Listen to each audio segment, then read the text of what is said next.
Muy buenos días, nos encontramos en tu programa Salud y Vida, en el cual vamos a desarrollar hoy un interrogante sobre el sistema respiratorio.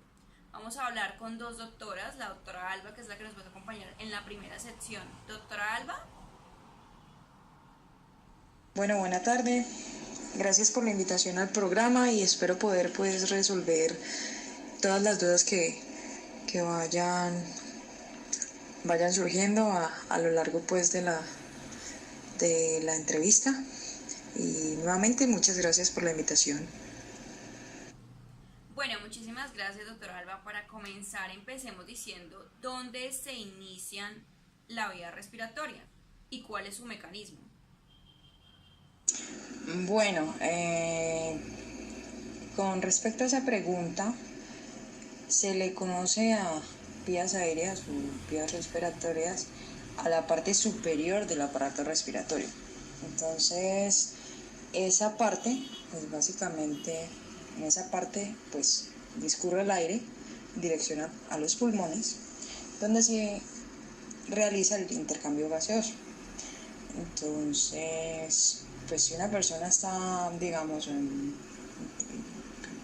pues no sé, o sea, le da un paro o tiene un shock, entonces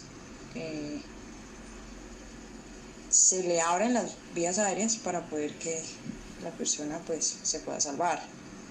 Entonces básicamente hay dos tipos de vías aéreas, las superiores y las inferiores. Las superiores están compuestas por pues, las fosas nasales, la boca, la faringe y la laringe. Las inferiores vendrían siendo la tráquea y pues en los pulmones, dentro de los pulmones se encuentran los bronquios y los bronquiolos, que son pues partes más diminutas. Súper interesante esta información, doctora Alba, pero continuando entonces, hablemos de cuáles son las llamadas vías de conducción. Bueno, referente a esa pregunta está el sistema de conducción, que vendría siendo las fosas nasales, luego la boca, la faringe, la laringe, la tráquea. Una vez más, en los pulmones, pues que se encuentran los bronquios y los bronquiolos. Bueno, entonces, ¿cuáles son las de intercambio gaseoso? O sea, ¿en qué momento sucede todo este proceso?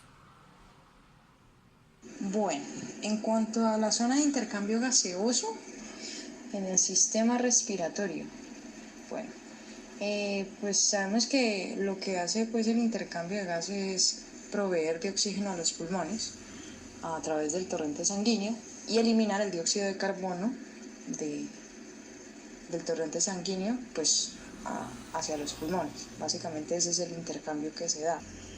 ¿En qué zona específicamente? Pues entre los alveolos y una red de pequeños vasos muy diminutos sanguíneos llamados capilares, que están localizados en las paredes de los alveolos. Son los que me van a permitir pues hacer todo ese proceso. Muy interesante. Bueno, para terminar con esta primera sesión, entonces, usted podría decirnos qué es la sobrecarga oxidativa. O sea, qué lesiones puede causarnos por los agentes químicos.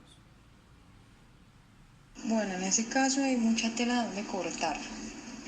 Básicamente pues sabemos que el pulmón como tal está expuesto a oxidantes exógenos por la contaminación atmosférica, por gases industriales, de automóviles, por óxido nitroso y por inhalación de humo de tabaco, o bien sea de marihuana o bazuco, o bien, pues hoy en día ustedes saben que eso es como mucho más común, ¿no?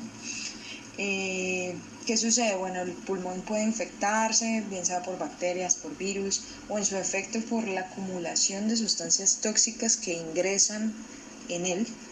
Entonces, ¿qué sucede? Este pulmón activa sus mecanismos de defensa y lo que hace pues es que estos oxidantes lesionan las membranas plasmáticas. Entonces, ¿qué sucede? Claro, reacciona inflamándose.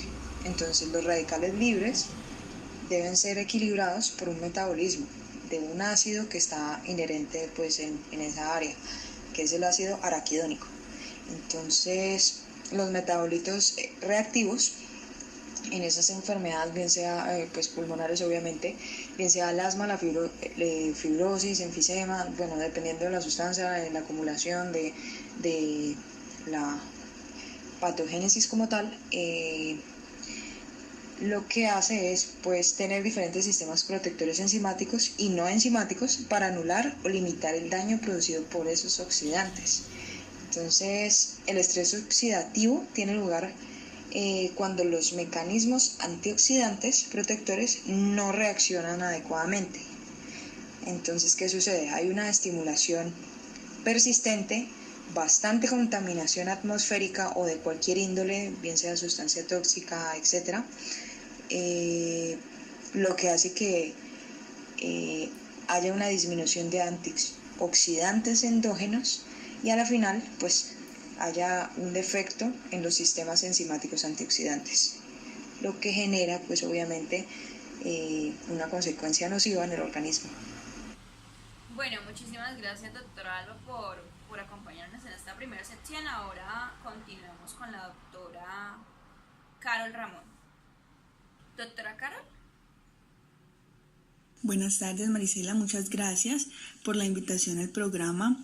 Es muy grato poder compartir un poquito de conocimiento y esperemos pues se puedan resolver las dudas referentes pues al tema tratado. Esperemos pues que sea un rato muy ameno y que sirva para tener más claridad sobre estos temas que son tan importantes en la actualidad. Claro que sí. Iniciemos pues con nuestra segunda sección, una pregunta como de cómo se da el depósito y acumulación de material particulado en los pulmones, en el sistema respiratorio en general. Bueno, Marisela, me parece supremamente importante esta pregunta. Es el tema de aclarar cómo se da el depósito y acumulación del material particulado en el sistema respiratorio. Entonces se debe tener clara que en temas de ámbito laboral la inhalación es la ruta más importante de exposición, sobre todo pues cuando estas partículas están suspendidas en el aire. Entonces existe obviamente la posibilidad de que el colaborador la inhale y que esas partículas pues se depositen en las vías del sistema respiratorio, haciendo pues que estas pues surjan un efecto negativo y nocivo en la salud de los colaboradores. Para que eso suceda, pues existen 4 formas diferentes en el tema de la acumulación de ese material en el sistema. Entonces tenemos la intercepción, que es cuando una partícula está interceptada o depositada cuando viaja tan cerca de una superficie de las vías aéreas que un lado de esa partícula pues toca la superficie. Tenemos el de impacto, que es cuando las partículas están suspendidas en el aire y tienden a viajar a lo largo de su ruta original. La sedimentación, tenemos pues que es cuando las partículas viajan en el aire y las fuerzas gravitacionales y la resistencia del aire superan la ascendencia, quiere decir que es la tendencia de la partícula a permanecer arriba. Y tenemos la difusión. Entonces en la difusión tenemos que es el movimiento aleatorio de las partículas y este es similar a las moléculas de gas en el aire cuando las partículas son más pequeñas de 0.5 pulgadas. Cuando las partículas pues están en movimiento aleatorio se depositan en las paredes de los pulmones como por casualidad, por decir así. Entonces este movimiento también pues en temas técnicos se le conoce como el movimiento browniano. Entonces básicamente son como por esas 4 formas por donde se puede depositar todo este material particulado en los pulmones y donde puede generarnos daño. Entonces ahí es donde se deben realizar los controles para que sean efectivos al momento de la exposición y que no se presenten pues posibles enfermedades. Bastante interesantísimo, doctora Carol. La verdad es que ahora que usted nos habla de enfermedades, me gustaría saber pues como toda esta mitología o que podemos llamarle así al asma, o sea, cómo se produce el asma por inhalación de sustancias químicas. Bueno, Marisela, pues hablando del tema de cómo es el mecanismo de producción del asma por inhalación de sustancias químicas y tratándolo un poco desde el tema técnico, se debe tener claro que las características inflamatorias que encontramos en enfermedades alérgicas son las que se aprecian en el asma. Entonces se tiene el proceso de una activación de los mastocitos, aumento del número de los eosinófilos, activados en el incremento de números de receptores de linfocitos T, cooperadores con el perfil de citocinas, de predominio T helper 2, y células de killer, los cuales producen la liberación de los mediadores que contribuyen a los síntomas. Las células de la pared de la vía aérea también intervienen en el proceso inflamatorio y de reparación. Estos producen pues mediadores inflamatorios y contribuyen pues con la persistencia de la inflamación, y allí es donde se puede evidenciar la aparición del asma. Bueno, yo creo que todos nuestros televidentes quedaron un poquito sorprendidos y perdidos con toda esta terminología, pero por eso al final del programa vamos a realizar una sesión de preguntas en las que vamos a desarrollarlo y hablarlo más pues en común, dependiendo pues cuál sea el caso específico de cada uno. Continuamos entonces con la siguiente pregunta. ¿Cómo es la producción del enfisema y su mecanismo? Bueno, para resolver ahora el interrogante de cuáles son los agentes asociados a la producción de enfisema y cómo es su mecanismo, debemos como primera medida pues dar un significado a enfisema, porque pues muchos de los que están pues ahorita en el programa puede que no tengan ese concepto claro. Entonces se debe tener en cuenta que el enfisema es una afección pulmonar que causa dificultad para respirar, y las personas que padecen de esta enfermedad pues tienen dañados los sacos de aire de los pulmones, que son pues los más conocidos como alvéolos. Entonces cuando exhala, los alvéolos dañados no funcionan como normalmente deberían funcionar, y el aire viejo queda atrapado sin dejar lugar para que entre aire fresco y pues rico en oxígeno. Entonces la causa principal del enfisema es la exposición prolongada a irritantes transmitidos por el aire, como pueden ser humo de tabaco, humo de marihuana, contaminación atmosférica y vapores químicos y polvo, pues que esto es una de las unas características pues que acabo de nombrar, que podemos encontrar mucho en el tema de laboral, ya que pues tenemos sobre todo en empresas donde se manejen químicos, se va a presentar de pronto mucho esta sintomatología. Bueno, teniendo en cuenta pues estas dos enfermedades que nos ha nombrado usted, doctora, nos gustaría saber cuál es el método de diagnóstico ideal para medir la función del pulmón.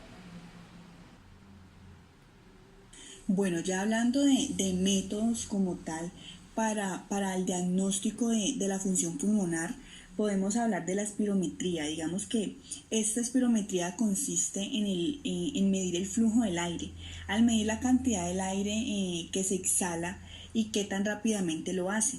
Entonces, con la espirometría se puede evaluar un amplio rango de enfermedades pulmonares. Esta es una prueba que mientras está sentado se respira dentro de una boquilla que va conectada a un instrumento llamado espirómetro. Este registra la cantidad y frecuencia de aire inspirado y expirado durante un periodo de tiempo. Estando de pie, algunos números podrían ser ligeramente diferentes, entonces digamos que por eso se tiene como siempre ya estándar la posición sedente, para poder pues tener como unos resultados que sean ya, como lo dije, estandarizados. Entonces esta sería como la metodología ideal para poder evaluar la función pulmonar, y es por esto que muchas de las empresas la implementan en sus exámenes médicos de ingreso, exámenes médicos periódicos y de retiro, mucho más como lo dije en interrogantes anteriores, cuando son empresas que se manejan químicos, que se manejan polvos, partículas, y con esto pues se puede tener un poco la certeza de que los trabajadores pues en su nivel de exposición no se estén viendo afectados internamente. Bueno, muchísimas gracias, doctora. Realmente ha sido de mucho agrado tenernos en esta mañana a todas dos por resolver todos estos interrogantes, y como muchas personas seguramente tienen una situación totalmente diferente, pues vamos a dejar aquí abajo la información para que llamen y pues se comuniquen y nos manifiesten. Quedamos para el siguiente programa y los esperamos pronto.